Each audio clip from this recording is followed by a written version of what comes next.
I'm now talking to JD, who has a documentary on display here, and it just finished showing, right? Friday. Friday. Oh, okay. And tell us a little bit about it.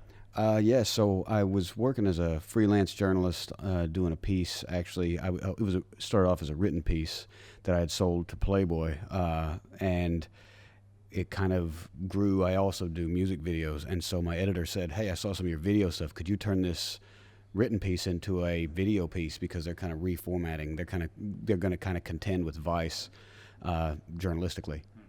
So so I said, yeah, I think I can do that. And I got down there, and the story just kept unfolding and unfolding. It was about the killing of a man named Eric Harris by a reserve deputy at the Tulsa County Sheriff's Office, and it led to just this big. It led to a grand jury investigation. A lot of these cops went to prison. It was a really dark, really twisted thing. And then, in the midst of it,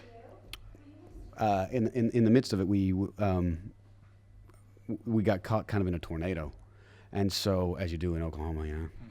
So on the news, it came on, said that if you're in the Wynnewood area, beware, because in the path of the tornado, the GW Zoo, and there's over 187 tigers, and they're possibly loose. And I was like, 187 tigers on a roadside? What are they talking about, roadside zoo? So I looked it up, and I was just, because they showed pictures of the zookeeper, and I said, this guy just looks like somebody from another planet. And he was called Joe Exotic, is what it said up there. Joe Exotic's GW Zoo. So I decided, let's take a break and go check this place out, because I just had heard some crazy rumors about him and things. And so, so we took a week off to go down there and film it. And fortunately, none of the tigers were loose, except that he lives with them in his house. He actually has like a full-grown 400-pound lion in his house. And my crew abandoned us too. Yeah, it was crazy, but we got it finished anyway. Yeah. Wow. And so shot in a week, and then it's about the guy with the tigers. Is it? I guess kind of what's the story? Just Well, he's a very controversial figure. First of all, he was so his brother was killed in a drunk driving accident, and he inherited some money. And his brother had always been an exotic animal enthusiast, so he decided to use some of that money, kind of as a tribute to his brother, and adopt some rescued animals. He had Michael Jackson's alligators at his facility, so it was that kind of thing where these animals were never in the wild. So he started to rescue them, and then it just kind of grew and grew and grew. But the other side of it is that he's a very eccentric guy, and he's an anomaly for the area too. He was a chief of police in a small town outside of Dallas, and he's also gay, and so he and his two husbands now run this facility. And he didn't fit into any boxes, and so he's gotten all kinds of criticism for this thing and that thing, and they kind of treat him sometimes like a P.T. Barnum character, and Louis Theroux had done a short piece on him too, but he always comes off kind of comical. And so the deal I offered him is, I said, if you let me do this thing and have all this access, I said, I will be just giving you a voice. I'm not going to say, here's what I think of Joe Exotic, And so that was kind of what it was, because I was just like, this is, to have 500 exotic animals, dangerous animals on this facility, and to have all these people's kind of lives at stake in a day-to-day way, you can't just be a complete joker, so there's some element of genius there. Then I found out that he's got country music that he writes, and he's done all these music videos, and it was just like, I was like, what is this guy not doing? It was just the craziest guy. But I couldn't get my crew to come. That was the tough part, because they said there's not enough insurance money in the world. We're not going down there to the GW Zoo where there's loose tigers and this redneck and his two husbands, and they're always carrying guns and drinking and blowing stuff up. And it was just you couldn't make it up. So anyway, so we went down there, just me and my co-producer, who is also my fiance. She and I just went down there with a mic and a couple of handheld cameras, and just wired Joe up for a week. And and then we spent a long time trying to figure out how to edit this thing to make it a coherent narrative. What did he think of it when he saw it? I was really worried about that, because he's very image conscious now. He's been burned by several people. National Geographic went down there and said, "Oh no, we're just going to do a piece on the animals," and it really became a kind of he felt that it really became something that was just critical of him as a person. So when he saw it, he was actually thrilled because I did exactly what I said I'd do. I just let him tell his story, the way he sees it, And we didn't want to. It was more of a biopic rather than a investigative journalism piece. I wasn't really trying to fact check him. I was just trying to let him tell the world who he is and what he had hoped to accomplish. And so, I tried to portray him. I guess I would say I tried to portray him sympathetically. I didn't want to get into any of the controversies about keeping endangered animals and these kind of things. I just wanted to just kind of show what this guy goes through in a week, more than anything. So can people actually go down and visit the space? Yeah. So in order to kind of raise money to keep the facility going, he has opened it to the public. Okay.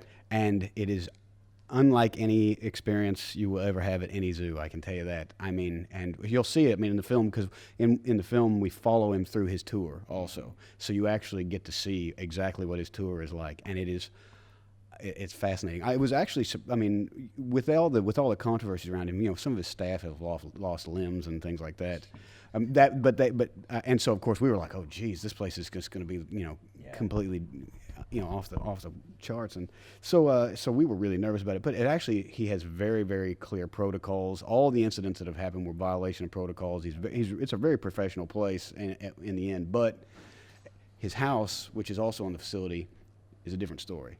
And he has the animals loose in his house. He lives with them like they're friends. When we were trying to film, we went through 2 light kits because tigers would come by and be looking at the light and then jump up and destroy it, and it was madness. I got some of the phone footage that my fiance took, with this, it was a baby. It was a tiger cub, but it's still 30 pounds with razor sharp claws and teeth, and so we're trying to film an interview with the guy. And then you've got this 30-pound cub trying to play with you and digging into you, and you don't want to, you can't shout, and you can't be like, Joe, can you get your damn tigers off of me while I'm trying to shoot an interview? It was just crazy, man. It was crazy. But so when we got it all packaged up, I just said, geez, I don't know what to do with it now, because it just didn't really fit.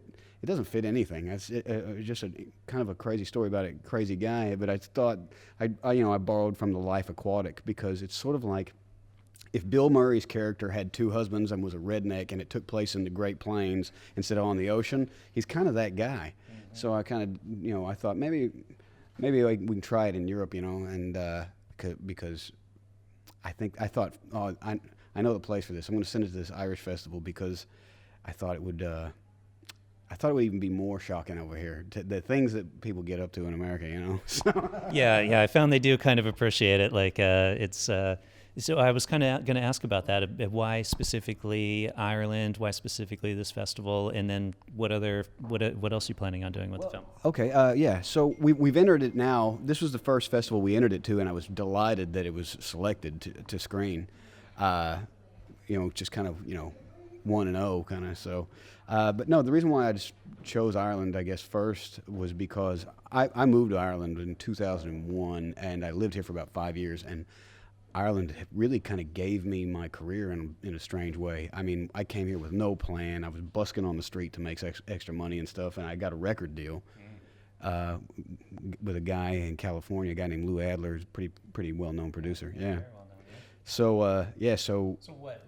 Lou Adler was kind of just wandering Grafton Street and saw you playing, and he thought I was Irish at first, So he thought, oh, this will be cool. I'll bring this Irish guy back to America and show off to all my friends, But turned out I was just from Oklahoma. So, but anyway, so we made a record, and that was pretty cool. But I'm always been I'm not really into just being on stage. There's all these other fascinating stories going on. So I really have always been into journalism and writing, and I did some video stuff just for fun. But I kind of felt like if it weren't for what Dublin did for me, then I wouldn't even be in a position to make a movie, And so I would if I had gone to California to try to do these things, it wouldn't have taken, Came here, and being such a small place and such a tight kind of artist community, especially at that time, I just felt like it was only right to kind of give it back, and support these kind of underground things that are going on here, And plus, it was the perfect festival. It cost me $1,500 to make this movie.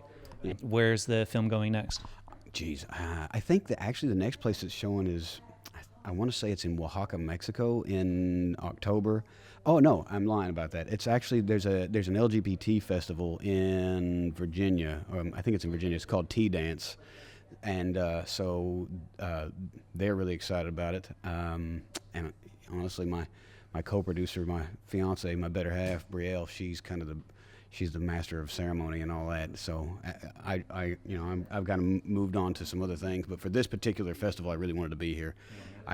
She knows all the details of that. Unfortunately, she couldn't make this trip, but it's all over the place. I'm hoping it'll be coming to a cinema and a film festival near you soon enough. Yeah, that'd be great. All right. Well, thanks for talking with us, and good luck with the film on the rest of the circuit. Let me plug one other thing.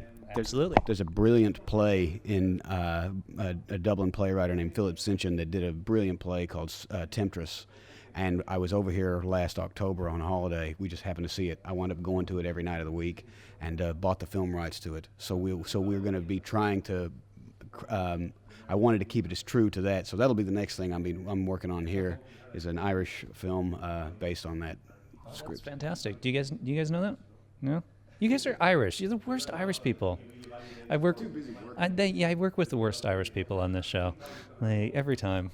All right, well, I'll definitely keep an eye out for that. I do actually recall, I think, seeing a poster for Temptress, but I could be wrong. But I'll definitely keep an eye out for it. And